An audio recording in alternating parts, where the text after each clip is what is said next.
Bonjour à tous et bienvenue pour ce temps de partage biblique. Ce matin, j'ai choisi un passage qui se trouve dans le prophète Ésaïe, au chapitre 43, verset 18, où il dit « Ne vous souvenez plus des événements passés et ne considérez plus les choses d'autrefois. » Et ça m'a fait penser au chanteur KPO qui a composé une magnifique chanson qu'il a intitulée « Si j'avais su ». Un titre qui est vraiment chargé d'émotions parce qu'il s'agit d'une chanson qui parle du chagrin, mais aussi du regret lié à une perte d'un être cher avec qui il n'a pas réussi à passer ou à prendre plus de temps.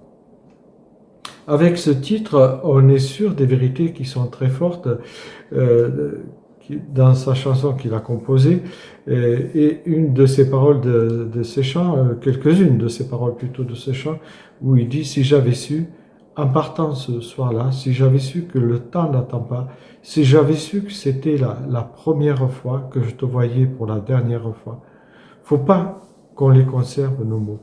Faut les distribuer à la ronde. Sinon, les mots, à quoi ils servent, à part à décorer les tombes. Voilà une chanson qui est très intéressante par ce contenu de ces paroles. Et on voit que dans cette chanson, il n'est pas question de remords, mais plutôt de regret. Alors pourquoi je dis cela? Parce que le remords, il est lié à un agissement qu'on considère comme mauvais contre autrui. Tandis que le regret est plutôt lié à un agissement ou à quelque chose qui n'a pas été dit ou qu'on n'a pas pu faire ou pas su faire. Une fois que la personne qu'on a aimée n'est plus là, il est vraiment trop tard pour regretter de ne pas avoir passé plus de temps avec elle. Bien sûr, nous pouvons toujours mettre des fleurs sur sa tombe, lui confectionner une belle plaque, mais tous ces gestes d'amour n'enlèveront pas notre regret de ne pas avoir pu lui consacrer davantage de temps.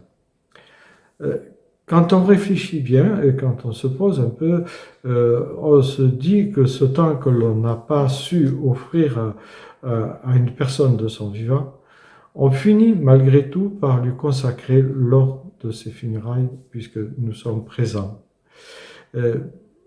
Nos regrets, c'est juste qu'ils peuvent être nombreux. On pourrait dire, on peut regretter de ne pas avoir eu le courage d'exprimer ces sentiments que l'on ressentait, que ce soit à ses parents, à ses amis, à ses enfants, à notre cher, etc.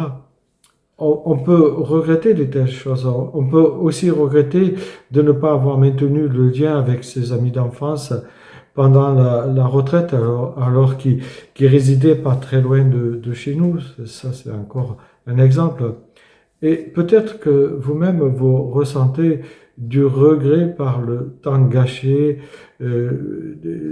par les occasions, on pourrait dire, manquer de revoir des proches qui vous étaient chers, et vous vous dites, si j'avais su, en partant ce jour-là, si j'avais su que le temps n'attend pas, bien sûr qu'on ne peut pas réécrire le passé, je dirais, mais il serait dommage de se laisser envahir par celui-ci, si j'avais su, par ces paroles-là. Cependant, je dirais qu'avec le Seigneur comme berger, nous pouvons écrire notre avenir pour que nos regrets ne nous fassent pas ou ne fassent plus culpabiliser. Et j'ai lu volontairement Ésaïe 43, verset 18, sans lire le verset 19, parce qu'au verset 19 d'Ésaïe, il est dit « Ne pensez plus aux événements passés, ne considérez plus ce qui est ancien. Voici, je fais toutes choses nouvelles. » Au travers de ce passage, le prophète semble nous dire que le regret n'est que utile s'il nous apprend la sagesse et nous incite à vouloir faire mieux la prochaine fois, c'est-à-dire lors de notre présent ou à venir. N'oublie pas, jusqu'à ton dernier souffle, il y aura toujours une prochaine fois qui se présentera à toi. Alors, Prends le temps de repartir sur de nouvelles bases avant que le temps ne te prenne, car il serait regrettable de passer à côté de choses qui sont essentielles. Aujourd'hui, un jour nouveau commence avec de nouvelles occasions pour toi. Sache les saisir. Alors, en cette période de fête, n'oublie pas les personnes qui te tiennent à cœur avant qu'il ne soit trop tard. Joyeuse fête de Noël à chacune et chacun.